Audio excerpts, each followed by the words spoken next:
setting the stage.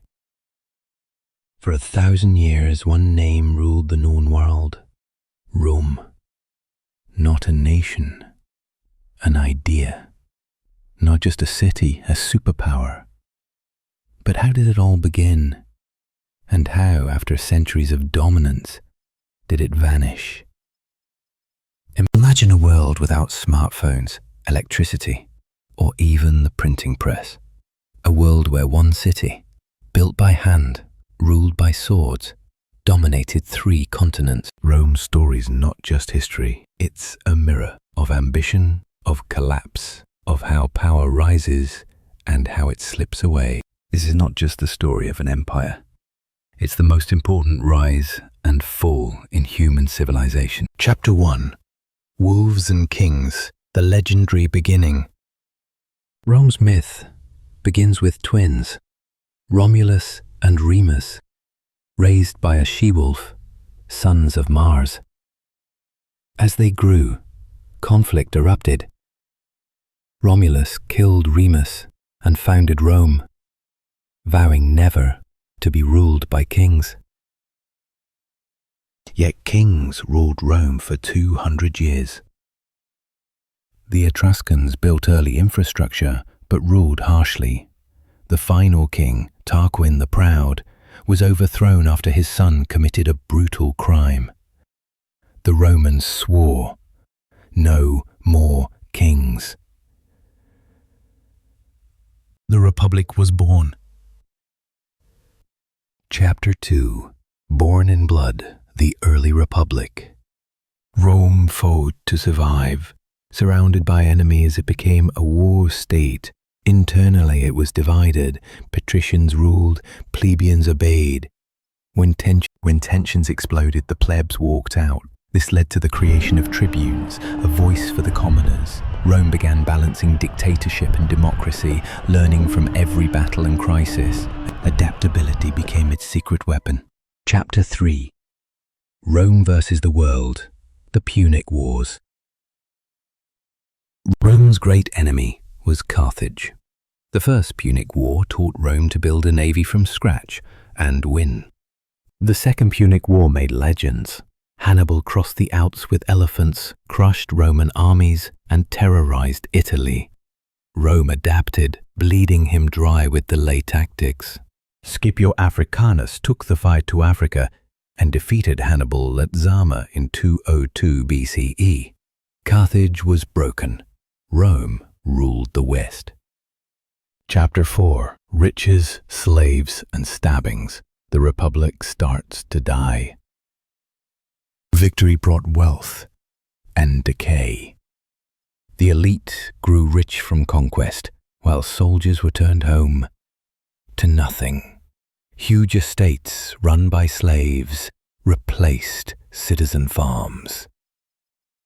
The Gracchus brothers tried to fix this. Both were killed. Soon, generals like Marius and Sulla used loyal armies to seize power. Sulla even marched on Rome, becoming dictator. He thought he was saving the Republic. Instead, he showed future leaders how to destroy it. Then came Caesar. Chapter 5. Julius Caesar. Last days of the Republic. Caesar conquered Gaul and became a superstar. When told to disband his army, he crossed the Rubicon. Civil war followed. He chased rivals to Egypt, allied with Cleopatra, returned home and declared himself dictator for life. The Senate feared he wanted to be king. On March 15, 44 BCE, they assassinated him. Brutus, his friend, helped deliver the fatal blow. The Republic was already dead. It just didn't know it yet. Chapter 6. Augustus and the Pax Romana. Caesar's heir, Octavian, defeated Mark Antony and Cleopatra at Actium. He returned to Rome and became Augustus, Rome's first emperor. He ruled for decades, building roads, aqueducts, and peace, the Pax Romana. But not all emperors were like him. Tiberius became paranoid. Caligula lost his mind. Nero watched Rome burn. Yet the empire kept going. It was now a machine, bigger than any man. Chapter 7. Crisis, Collapse, and the Fall of Rome. The 3rd century was chaos. 20 emperors rose and fell in 50 years. Civil war, inflation, invasion, collapse. Diocletian split the empire in two. Constantine legalized Christianity and built a new capital, Constantinople. The West was weakening, the East would endure, but barbarians were already at the gates. Chapter 8. The End of the West. By the 400s, the Western Empire was a shell. Rome was sacked in 410. Provinces were abandoned. In 476 CE, a child emperor, Romulus Augustus, was deposed. No final battle, just a resignation. Rome had fallen, or at least the West had. Chapter 9. Legacy.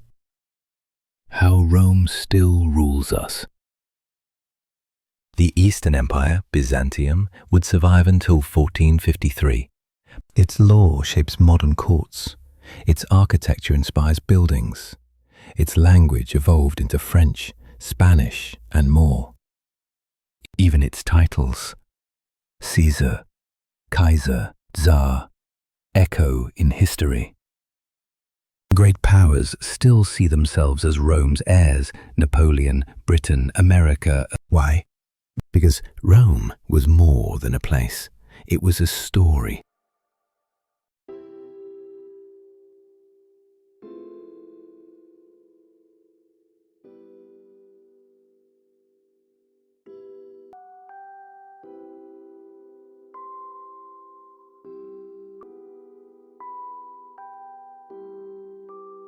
Rome didn't collapse in one night.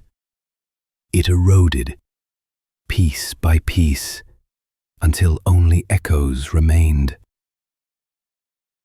But listen closely. Those echoes still speak. In our laws, in our cities, in our words. Atokil, Rome still whispers. And we, whether we realize it or not, still listen.